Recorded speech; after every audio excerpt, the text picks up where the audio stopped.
que o transporte escolar antes era gratuito, ele nunca foi gratuito, porque nós pagamos imposto, ele já é pago. Então, no momento que você está pagando a taxa, você está pagando 2 vezes pelo mesmo serviço. Então, ele não pode ser, hipótese nenhuma, ser cobrado. Então, qual a prioridade do municipal? Lutar para trazer curso de direito, curso de administração, curso de engenharia, tentar trazer para cá. E quando não puder trazer, botar transporte escolar para os jovens estudar. E eu digo a vocês, eu digo gratuitamente da forma de dizer, mas nada é gratuito porque nós já pagamos impostos. Quando compramos arroz, cimento, areia, uma camisa, quando a gente compra um sapato, quando a gente compra um feijão, um arroz, tudo isso paga imposto. Esse imposto é para botar o transporte escolar para todos nós. Então, quer dizer, o pessoal fala que é um transporte gratuito, mas ele é pago por todos nós. Então, não se pode pagar 2 vezes pelo mesmo serviço. Então, a taxa, ela pode ser, se for provocada, ela pode ser considerada ilegal. Então, o transporte escolar ele tem que ser gratuito. Então, a preocupação que eu tenho, vamos supor, vamos ser eleitos, vamos deixar o transporte gratuito. Mas por que Goiânia tem direito e Ponta de Pé e Papo não tem direito? Então, esse serviço tem que ser colocado para deixar Ponta de Pé e Papo. Outro fato interessante, nós temos transporte aqui para levar o pessoal, o ideal, há 42 anos para Belarmino Correia, seu diretor está ajudando a gente. Há 42 anos, a esposa dele fez uma cirurgia muito delicada dentro da barriga dela, há 42 anos. Hoje, aí, dificilmente uma cirurgia vai ter um cisco. Há 42 anos, a tecnologia, na época, não existia tecnologia, fez cirurgia altamente delicada dentro do estômago dela. Hoje, 42 anos depois, falta tecnologia, não faz, mas dificilmente faz até possível. Então, você vê o que acontece. Então, boa parte dessa cirurgia, ela tem que voltar a ser feita aqui. Então, isso aí está dentro do programa de governo da gente, que é uma questão muito delicada, porque precisamos entrar em convênio com o governo do Estado para fazer funcionar isso aí, para evitar que aconteça interferência política na administração do hospital. Porque quem tem que administrar o hospital são pessoas da área de saúde que tem a curso de gestão pública. Toda a área pública, toda pessoa que trabalhar com gestão pública tem que ter conhecimento de gestão pública. E a gestão pública é muito delicada. Se a pessoa não tiver previsão, porque com a área privada, você pode comprar tudo imediatamente. Já o Estado compra demorado, tem o processo de licitação. Então a pessoa tem que ter conhecimento dessa parte. Então, aí é que acontece a saúde. Mas infelizmente na cirurgia aqui, leva o pessoal daqui para Recife, tem o transporte. Aí o pessoal deixa o papo de pedra e o distrito fica apretando ali na idade de pedra. Então, por que o Goiânia tem direito e o distrito não tem direito? Aqui a gente tem que ampliar. Primeiro, tem que fazer cirurgia aqui. E as cirurgias mais complexas que não faz, tem que levar para os grandes centros de transporte. Mas esse centro tem que ser feito junto com o Papo, Ponta de Pedra, Barra de Cató, porque o mesmo irmão que está sofrendo aqui é o mesmo irmão que está sofrendo lá em Barra de Cató. Então, o projeto da gente para a Ponta de Pedra e o distrito é esse, para melhorar o serviço público, não só aqui, como também no distrito, que é muito mais sofrido no centro do Estado. Eu acabou respondendo uma outra pergunta que seria sobre o transporte universitário gratuito. A resposta do professor essa pergunta. Projetos para desenvolvimento da cidade. Se for eleito, qual é o seu plano para a administração da Agência de Desenvolvimento de Goiânia? Muito boa pergunta, muito boa. Olha, a Agência de Desenvolvimento de Goiânia, eu vejo assim, de formato equivocado.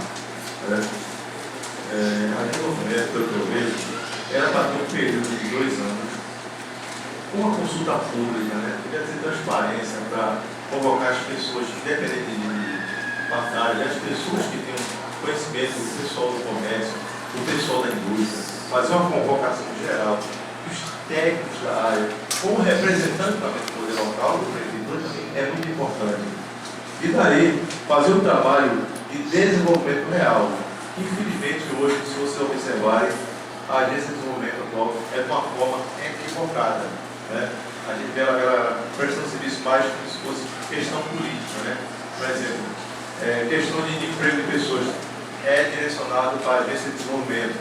Então, quer dizer, a Agência de Desenvolvimento ela tem uma questão muito grande, que seria isso. A Agência de Desenvolvimento ela tem que fazer um planejamento de instalação de indústria, qual o impacto que isso vai gerar, qual a demanda de mão de obra para se colocar nesse polo.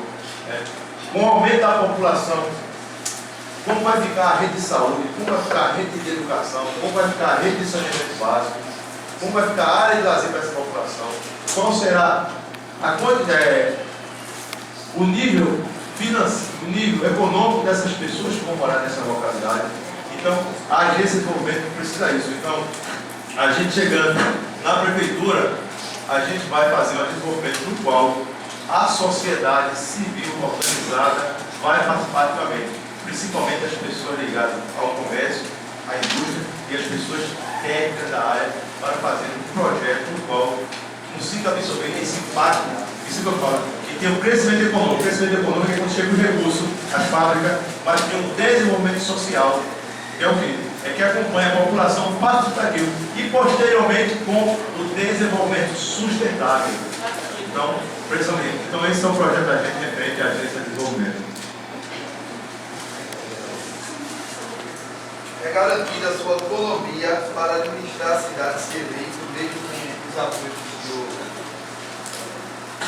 Muito boa pergunta. Boa pergunta assim, porque quando eu estudava, eu gostava de fazer perguntas que o professor segurava a peteca, né? Eu, como historiador, eu gosto de pergunta crítica. Eu fiz a faculdade aqui em Goiânia, aí eu fiz um debate lá no Conselho Municipal de Educação, aí o professor Elias Monção foi o mediador.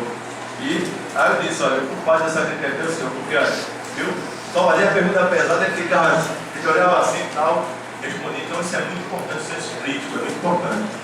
Então, Menezes hoje, ele é candidato a prefeito, ele foi candidato em 2008. Quem lembra aí que eu fui candidato em 2008? Não lembra?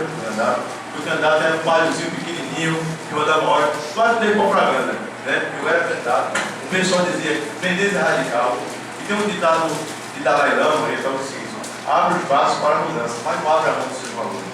Então o que acontece? Eu sempre postei que tem certos valores que não podem ser negociados. Então, sempre mostrando nessa luta que você vê, chegou em julho, eu era candidato, me chamaram para serviço, me chamaram para ser vereador, para ser aquilo. Não é nem por nada, eu não tenho vaidade, porque se fosse comigo, eu quero para vocês, porque eu não queria estar nem na política. Eu só estou nessa luta por causa do meu sonho de oportunidade. Mas a questão é porque como é que eu ia ser visto para uma pessoa que eu não acredito nele? Como é que eu ia ser candidato a vereador? Infelizmente, olha, vocês sabiam que o voto de vereador é mais importante que o prefeito? Porque olha, o prefeito vai administrar o município, o vereador vai fiscalizar. Então quando a gente tem que votar vereador, tem que bastante. O vereador é que faz as leis, eu vou ter que cumprir a lei que ele faz. O vereador fiscaliza. Quando vem o direito da saúde, ele vai fiscalizar se eu estou realmente contra a área de saúde. Quando vem a educação, mas o que acontece? Existe só a inversão hoje. É o prefeito que faz as leis, isso é só isso é generado no país da gente. E o vereador é que faz a execução. É o que? Levar povo para o hospital, fazer cirurgia, é dar água, pagar a conta de água, pagar a conta de luz. Né? Porque existe uma secretaria chamada Secretaria de Ação Social, que em inglês chama Secretaria de Políticas Públicas, que é para atender as populações, aquela pessoa mais carente, existe verba para isso. Mas infelizmente, não é só em Goiânia, mas no nosso país geral, os vereadores fazem a função do executivo, o executivo faz a função do legislativo. Então, o vereador é muito importante. Mas como é que eu ia me candidatar a vereador? Infelizmente, a maioria das pessoas, a maioria que chegam na Câmara Municipal, normalmente está preocupada em fazer a função do executivo, não legislativo. Eu acho que quando a gente fizer algum trabalho, tem que ser um trabalho